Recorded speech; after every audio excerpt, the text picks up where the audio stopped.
Hi, welcome to the video where I talk to you about actual versus predicted. Actual versus predicted is a really handy tool for verifying and validating any model that you make. The basic premises is that you will have collected some data of some sort. It will be real life data. When you've collected that data, it is called your actual data. It's your real life, the data that you have that you're working with. And then you're going to do some stuff, some magic maths. You're going to whirl it all around and you're going to come out with a mathematical model. Some sort of function that predicts this data. And it won't be perfect. It will predict it well, but it won't ever be perfect. That function will be your predicted.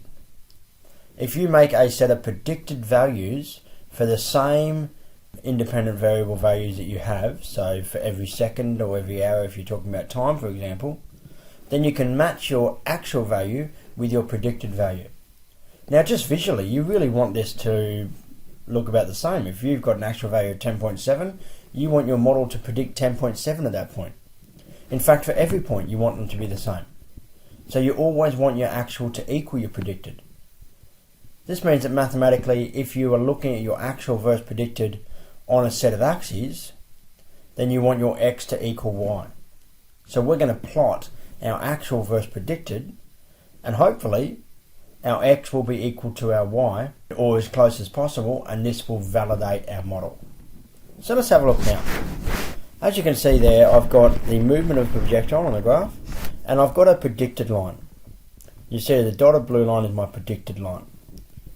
So I've got the data there as well, and I've got time in seconds from 0 to 10, and my actual data which I've collected from Logger Pro. And then I've gone through some mathematical stuff to predict that blue line. And this particular model represents y equals negative x squared plus 11x plus 10. So that's my algebraic model. Now just scrolling down, I've reset it up, but this time I've got my time and my actual versus predicted there.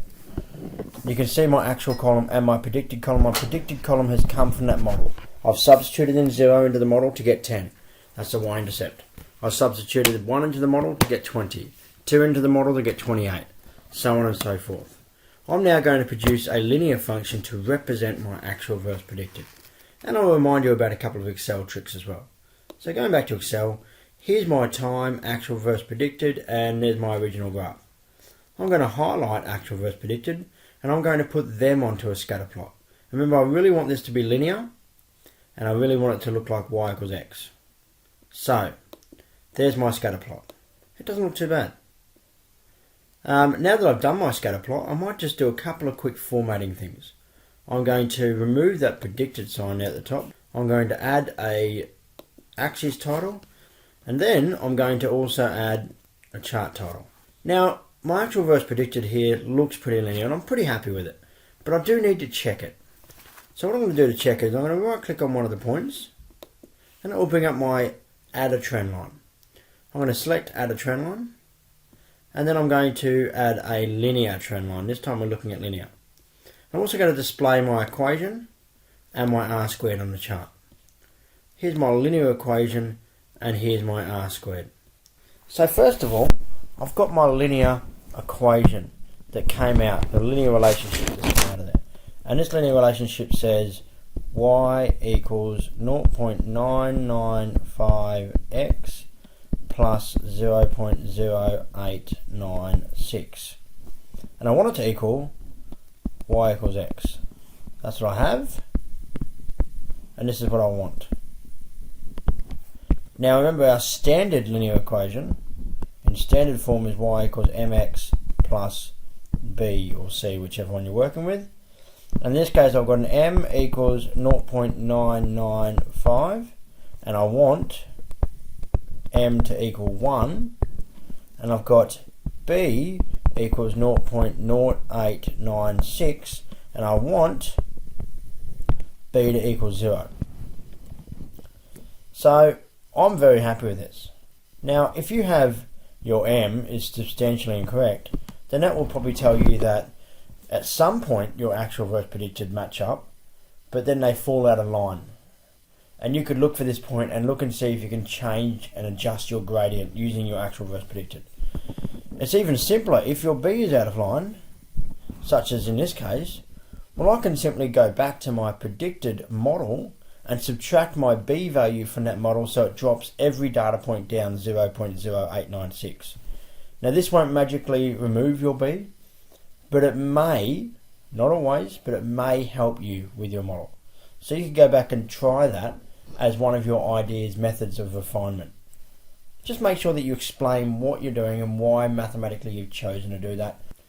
M's a little bit harder to play with, but it does give you a launching pad for, I've got a model that I need to fix up. Generally speaking though, if M is somewhere between 0.9 and 1.1, you're going to be pretty happy.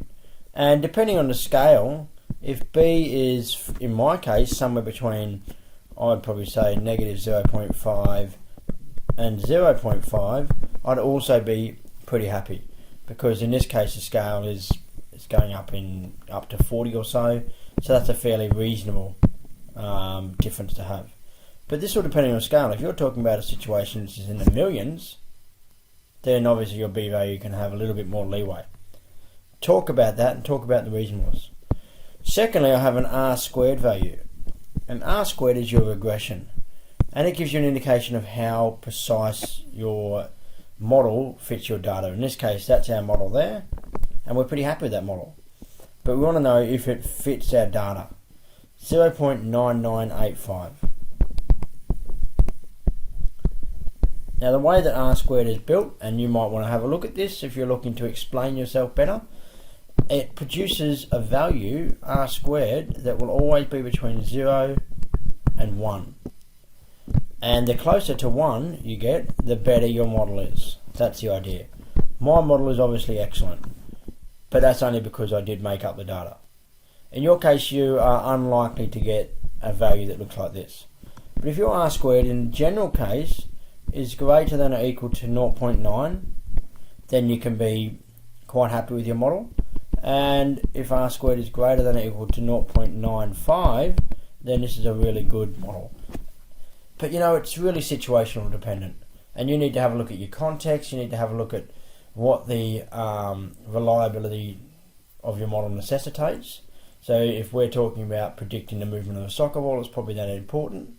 But if we're talking about predicting the amount of water in the Wivenhoe Dam to ensure that Brisbane doesn't get flooded, then perhaps your model needs to be even more accurate again, and you need to look at this. So there's a bit of an indication of how to create an actual versus prediction situation, and how to build it up in Excel, and how to analyse that. So I hope you take this and use it. It's a really important feature of your final outcome in your assignment. Best of luck.